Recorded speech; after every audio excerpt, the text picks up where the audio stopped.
If you are looking for just an incredibly fun Marvel Champions hero to play, you have stumbled onto the correct video.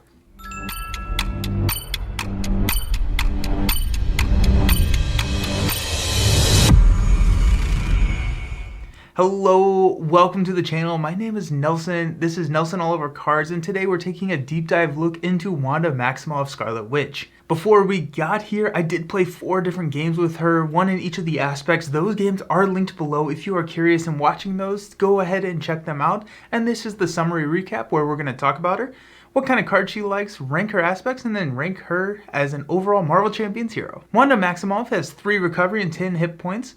She has a superpower siblings ability that says she can discard 2 cards to draw 2 cards, or if Quicksilver is in play, or if Pietro is in play, draw 3 cards. Really excellent way to kind of get into where you need to be. If you're playing 2-handed or a 2-player game with Pietro on the table, then this allows you to start with more cards in your hand, or whenever you flip down, get more cards in your hand. But also her signature ally is Quicksilver, and so if that signature ally is on the table, then it's a really excellent way to just increase your hand size. She has an incredible ability to manipulate what she has in her hand and get her set up to take on some epic turns coming out of Alter Ego. On her hero side, she has a 2-1-2 stat line, and her chaos control ability allows her to, once per phase, when boost icons would be counted on a card, you discard that card and count another card instead. For a normal hero, this usually only matters in the villain phase, but she does have a lot of things that manipulate the encounter deck and count boost icons for cards that she controls. That's why it's once per phase and not once per round. Manipulation is the name of the game for Wanda. So she has ways that she can manipulate the boost icons, recount them, and then a lot of her cards have to deal with those. So one of the best cards in her kit, and one of the cards that you need to fish for using that superpower sibling ability, just dive right into, try to get that crest. So Wanda's crest allows you to exhaust the crest whenever you account boost icons to either increase that number by 1 or decrease that number by 1.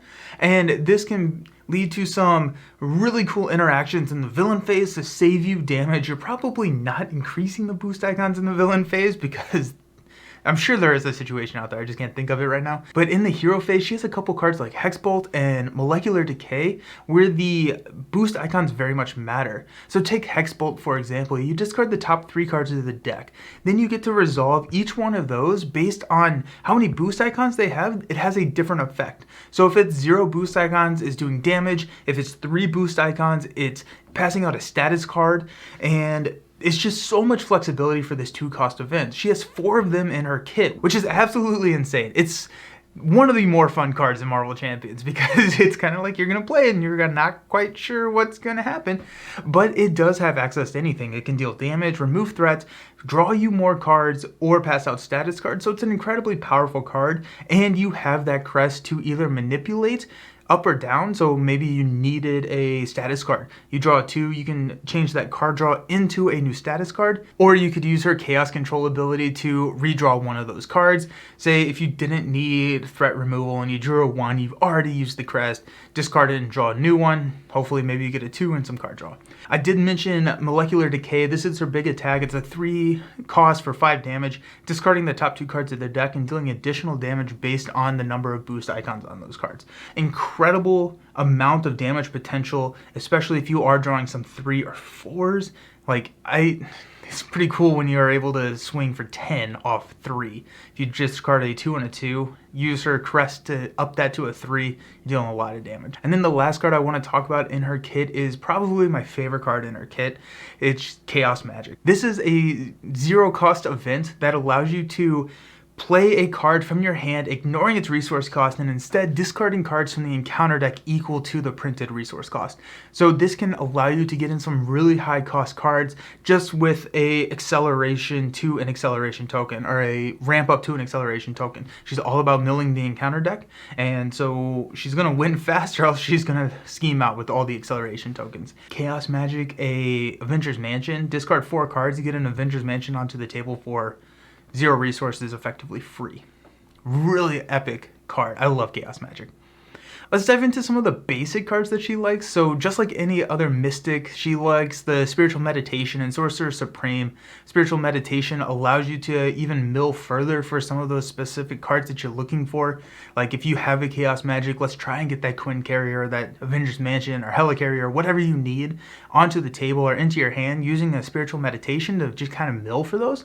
Excellent card for Wanda, and probably more so for her than a lot of the other mystics. And then Sorcerer Supreme, 2-cost card to give you +1 hand size. I'm going to take that any day. And I kind of alluded to it earlier, but the Avengers Mansions, the Quinn Carriers of the world, all of those cards are just really good because they're high cost, they're hard to get down, but if you can draw them at the same time as a Chaos Magic, then you are like off to the races. So let's take a look and rank all the aspects. We're gonna rank these in order of what she is least good in to what she is best in, and then once I get to my favorite, I'm gonna call that out. And I will say again with the caveat, the same caveat that we had with Doctor Strange, she's an incredibly powerful hero. A lot of her power does come from a lot of her kit cards, and so with that being said, just because the aggression is the lowest ranked aspect does not mean that she cannot be effective in the red aspect. So I guess that was a spoiler. Aggression is number 4.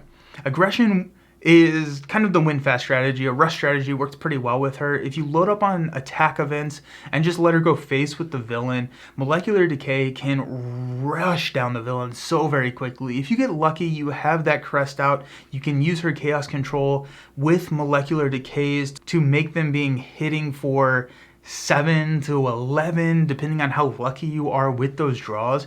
Those, once you play like 3 of those, you can basically win the game.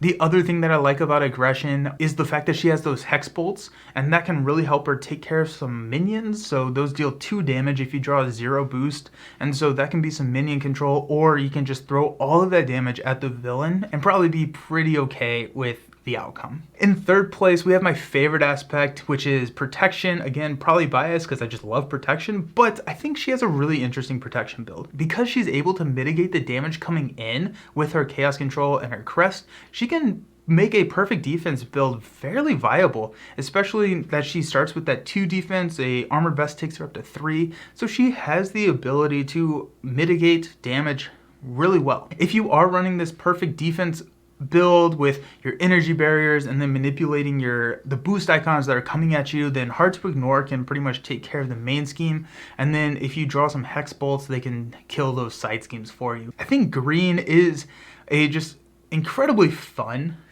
aspect to run with her because of how puzzly you can make it to make sure that you're not taking any damage. Leads us into our second best aspect, which is leadership. Leadership is just incredibly good with almost any hero, and with mystics that is just taken to the next level with Summoning Spell, which allows you to discard cards from the top of your deck and put the first ally you discard into play.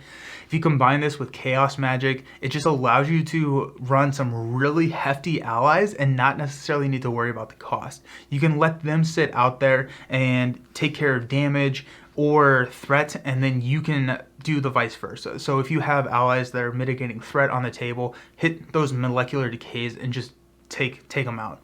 She has almost no problem paying for some stuff. Leadership with her is just excellent because leadership is typically a higher cost aspect, and so with the ability to run those cards that are going to be able to get your higher cost allies onto the table for mitigated cost, all day, any day. That brings us to our best aspect with Scarlet Witch, and actually this switched up because of a comment from BN on YouTube, and they brought this to my attention. The fact that Shield works so incredibly well with Scarlet Witch. Shield is a really good archetype already in the yellow aspect, but with Scarlet Witch, she has access to global logistics to help set up Hexbolt almost exactly how you want, or I guess a Molecular Decay, because it allows you to look at the top couple cards of the deck and you can manipulate those cards before you get to play a Hexbolt, so you know exactly what's coming for you. One of the downsides to Hexbolt is you don't necessarily know what the outcome is going to be before you play the card. This changes that. This makes you you be able to set up exactly what you need for those hex bolts or those molecular decays,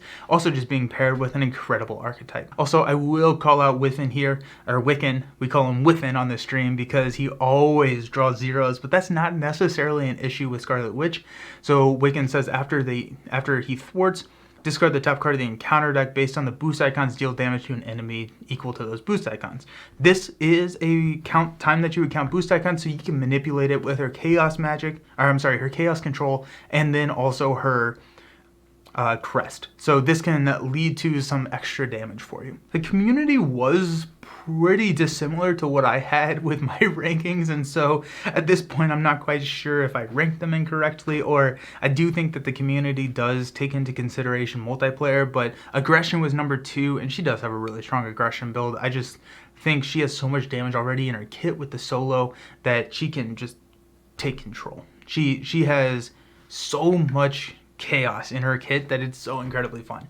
The community also ranked her as an A tier. I'm going to rank her as an A plus tier. I did not give that option to the community just because I don't have that many fields that I can fill out on those polls, but overall ranking is an A plus right behind Shadowcat. She is one of the more fun heroes that we have in Marvel Champions. Whenever you throw her down onto the table, she's not only going to be incredibly strong, but she is just so chaotic, which just leads to such fun games that you are going to have just an incredible time with Scarlet Witch. What are your thoughts on Scarlet Witch? Do you enjoy the chaos that she brings to the table? Or are you kind of more somebody who wants to kind of plan a little bit better and not necessarily react to some of the things that the hex bolts and everything can throw at you? Let me know in the comments. Also, please let me know if you have some fun decks, because the more that I play these heroes that are kind of the legacy heroes that we've had for a couple of years with the new cards, the more that I realize that there are some really interesting builds that I just haven't thought of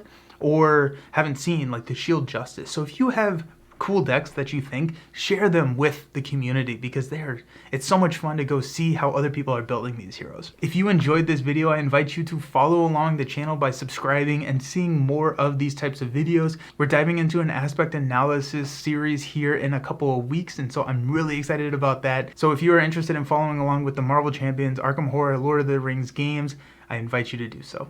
Thank you so very much for hanging out. Hope you enjoy the chaotic nature of Scarlet Witch. I will see you around. Peace.